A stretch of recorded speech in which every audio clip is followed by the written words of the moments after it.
Hello you lovely lot, and welcome to a very wet and very windy and blooming freezing beautiful Cudmore Fisheries. It's not stopping us out coming out today where I'm going to be doing a Winning Ways basics for you all on the importance of rotating your swims. So how often have you had it where your swim's gone dead and then you don't know what to do? Where do you go? Well, I'm going to show you how to keep two swims on the go. Yeah, extracting fish from both swims. It is so simple, but it is very, very often overlooked. So without further ado, let's get into the fishing. Okay then folks, first things first then, and bait choice is all important. For me, on this particular lake, Drumble Lake, my lake folks, I'm fishing for skimmers today. Well, skimmers in particular, there's all sorts in here. There's tench, crucians, carp, everything. There are also millions and millions of roach. Now, I love catching roach, but they can become a nuisance, especially this time. You wouldn't think it was getting into spring, would you folks? But I'm going to say, especially this time of year, when the weather starts warming up, your natural baits like certainly maggots, potentially worms and casters, you're going to have a great day's fishing, catch everything swimming, but you're going to attract the attention of them roach. So that's why I've gone down the pellet route. Jamie's right, folks, isn't he? So I'm going to feed micros, and I've got some Super Crush expander as well, and I've just got a single expander on the hook. Really simple. Starting off wise then. So I've got two swims. I'm fishing around sort of 9 or 10 metres today. Right in front of me, well, slightly offset to me right on my first swim with a section behind me, and then going full pole out to my left on another one. So I've got roughly, I'm going to say sort of 7 or 8 metres between swims. Now that's very important in that I don't want to be splitting my fish. I've got two completely separate shoals of fish.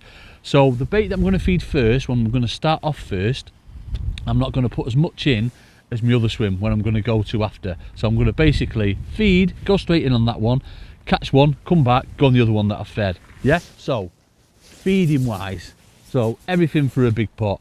Obviously I've got a little baby toss pot on, which I'll talk you through in a sec, but micros, hardly any. Remember, we're starting off on this swim, folks, so I don't want to be putting loads of bait in. What's in there? Sort of probably 30, 35, 40 micros, something like that. Are you on that, Richard?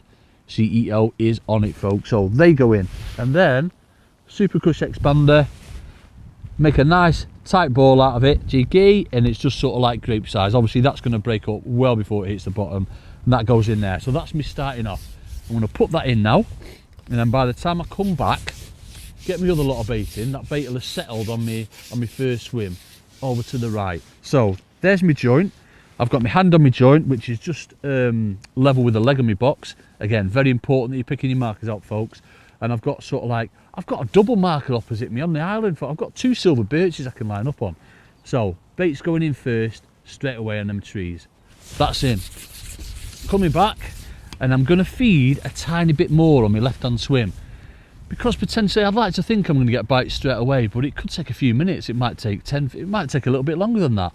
By the time obviously that bait's settled over there, I want to make sure the fish are confident on it. So that's why I'm going to put a little bit more bait in, because it might be, hopefully it won't be, I'll be on it within a couple of minutes, but it might be 5 or 10 minutes or more. So that's why I'm just putting that little bit more bait in.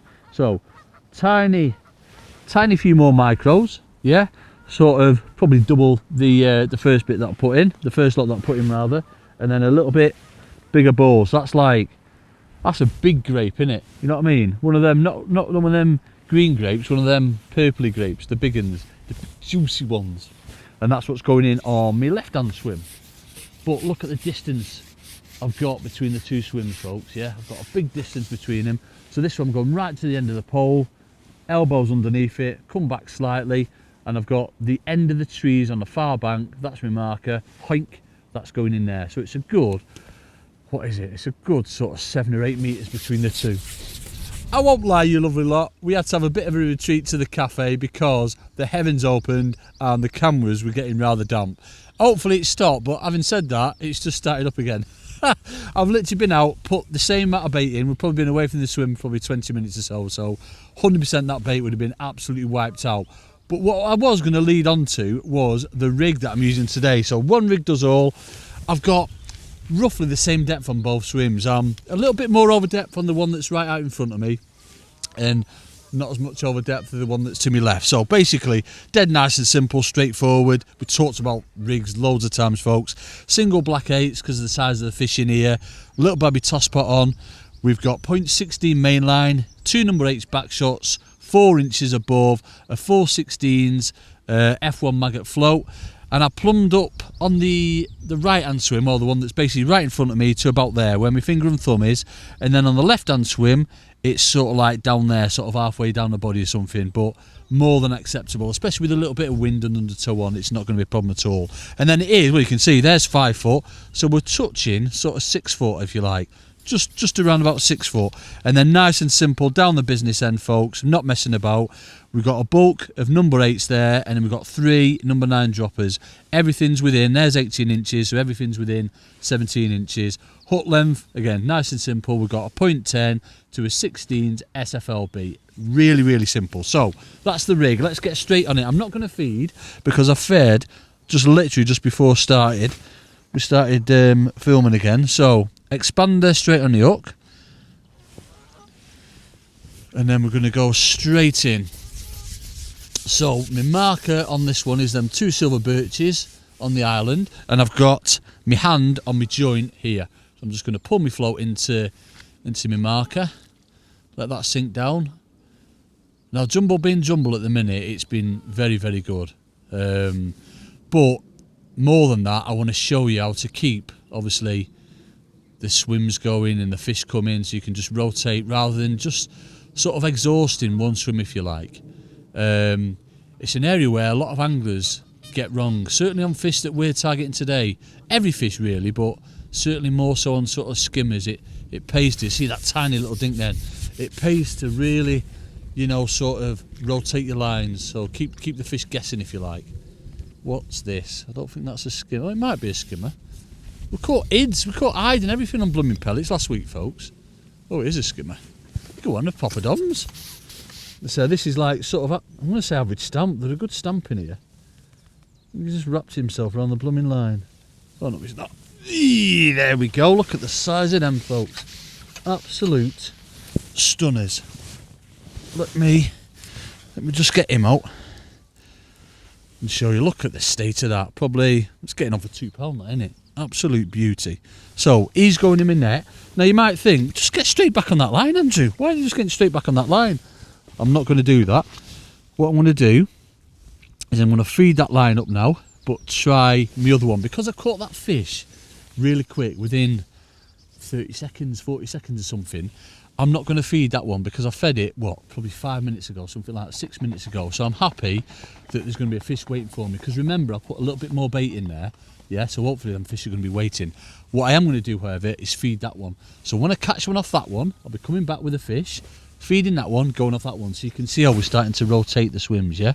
So on with another expander. As always with these blooming slimy poppadoms, make sure there's no slime on your line at all. So I'm just going to get some micros and sort of half fill that pot, if you like, just with the micros. And I'm going to put a tiny little bit of crushing as well. Yeah, I've got a little bit of undertow on there, but I think undertow helps. So I'm going to feed the swim I've just caught that fish from. Right on my marker. So there's my first marker, my joint and my pole, and I've got my 2 silver birches. In, up, plop it in. And then I'm going to go over on this swim over here. So full pole, joints under my elbow, and I've got the tree on the far bank. So I'm just going to drag my float back this way and then put it in line with the tree. Now, again, I'd expect quite a quick bite on this one, simply because it's been, there you go, simply because it's been rested. Yeah, literally within seconds, and this is the beauty of rotating. All right, it's a little babby fish. It's our intended species, little babby skimmer. So now, what do you think we're going to do now, folks? I'm going to feed that one and come on this one now. The bait that I've just put in, that'll be on the bottom now. So hopefully, them fish are going to be straight on it. So again, make sure your rig's nice and clean, no slime. I'm going to put a little bit of bait. I'm just going to put the exact same amount in. Now you basically carry on like this, folks, until something changes. You know what I mean? Something starts going wrong. Usually it's because if the bites start going funny or you start foul looking them, generally it'll be that little bit of ground bait you're putting in, a little bit of crush. So you just drop that out and then you can put the micros in. So again, we'll line up with our marker, poles under my elbow, tree over there, dink that in, and then we'll come back and then get on this line. So we've got the rotation going now. And it can carry on all day, folks, because what you're doing is you're not exhausting any swim. You're constantly keeping them fish interested, you're not going in clashing them. I mean, don't get me wrong, you can't. I was a little dink then. I struck too hard, I do apologise. I get shouted at all the time for striking too hard on pellets, folks. What I want to do is just lift up a foot and then drop it again. Yeah, if you use a good quality expander, which I'm today, like these Pro expanders, Sonny baits, just a 4mm, they will stay on your hook. Certainly if you're using like a bigger hook, like a 16s. Yes, what we're saying. So we can see we did have undertow on. There was a little dink then. We did have undertow on before, and I think that's why we just got that. We had a little bubble coming up just to the right of where we're fishing. But this is amazing, folks. I'm proper in a rhythm now. But what you'll get eventually, or usually what happens is, you know, funny bites, and that's usually that bit of crust that you're putting in. The fish are coming off the bottom, so what you need to do is just drop that out completely. But look at them, folks, a proper weight builder fish then, probably getting up to 12 ounce. Lovely poppered on there. So I'm going to go feed that one again. I'm going to drop the ground bait out, just put a few micros in. At the minute, how the conditions are now, I can't believe how much it changes. Absolutely perfect, so I can just put the micros in loose. It's one bait that I would say you've got to be so careful with though, folks.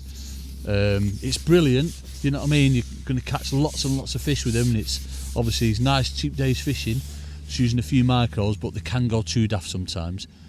So this time I'm going to tap them in from a bit of a height there, like that, and then I'm going to go on this other swim. Rotation is going absolutely lovely. I had a bubble come up there as well. So again, straight on my bait. Here we go. So again, shouldn't take too long. And the beauty that you know, rotating the swims is that you should really be into fish very quick, because the swims had that time to settle. The bait sunk to the bottom, so it's obviously attracting the fish. Whereas obviously, certainly with the depth that we've got today, you know, it's 6 foot. If you're fishing and feeding over the spot, then, you know, when the fish really start having it, they can come off the bottom and you'll get, you know, false bites, line bites, foul hookers, things like that, foul hook fish. Whereas I know that my bait, see, look at them bubbles and fizzing there. I know that my bait is on the bottom, it's proper settled. And you can just keep extracting fish over and over again, folks. It's so good, isn't it? It's weird how we've had 2 big ones on that right-hand side and 2 little babby ones on this left-hand side. Not that it matters when you're getting bites, or does it? Not that it matters. What's this? Little poppadom. So again, yeah, lovely. Look where he's hooked as well. He's 10 out of 10 in, folks. Oh yes. Again, I'm going to feed that left hand one, go on my right hand one. Look for quick bites.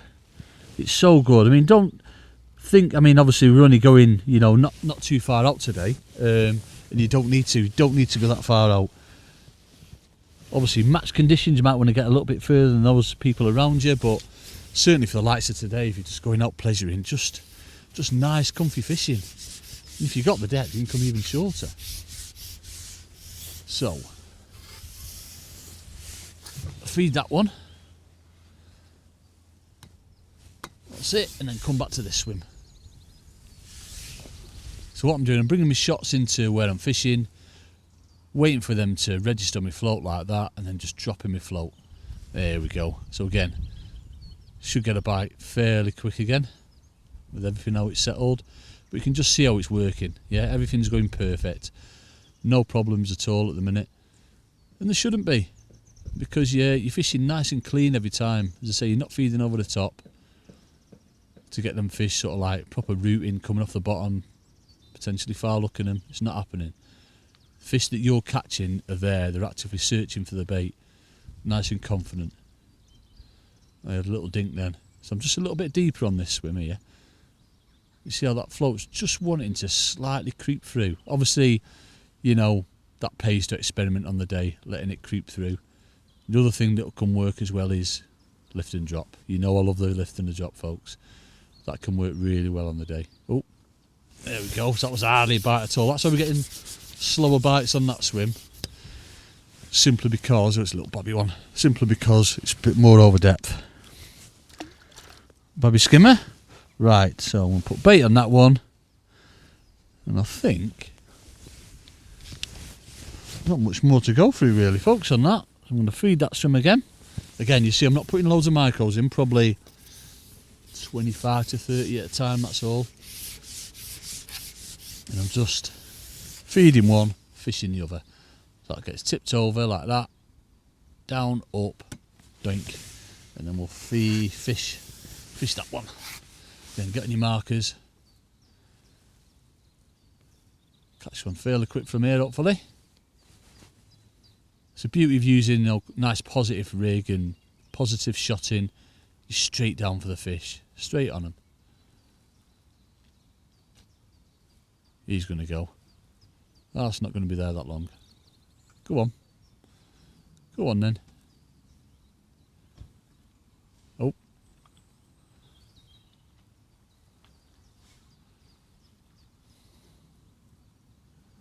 There we go. Hey. Saw the bite on that one, and that's all down to them sort of positive droppers. So the bigger ones have gone over to that left-hand swim now. But nothing complicated with it at all, folks, is there? It is just probably one of the most overlooked ways of fishing there is. You know, obviously we always talk about sort of like having different swims on the go. You know, maybe a long swim, a swim at sort like one at 13 metres, one at 6 metres, and then your edges. We talk about that a lot, but we don't really sort of like talk about, you know, the importance of rotating the swims on the same depth and resting the swims and everything like that. And look what you can get rewarded with. Beautiful fish like that. Proper weight builders. So yeah, that's pretty much all there is to it, folks. There's nothing complicated with it, and the beauty of this fishing is you never really exhaust any swims. Certainly this time of year when the fish is starting to feed up, obviously the next thing on the agenda is spawning time. It's a blooming few weeks off yet, folks, but these fish, like, they pick up on it a lot earlier than obviously yours when it starts to come warmer. You know, the weather patterns and changes, temperatures and all that. So they'll start feeding really well, and one thing's for sure, the rotating the swims is the one. So definitely give it a go, folks. Let us know how you get on, and yeah, just go and empty the venues where you're fishing. Yeah!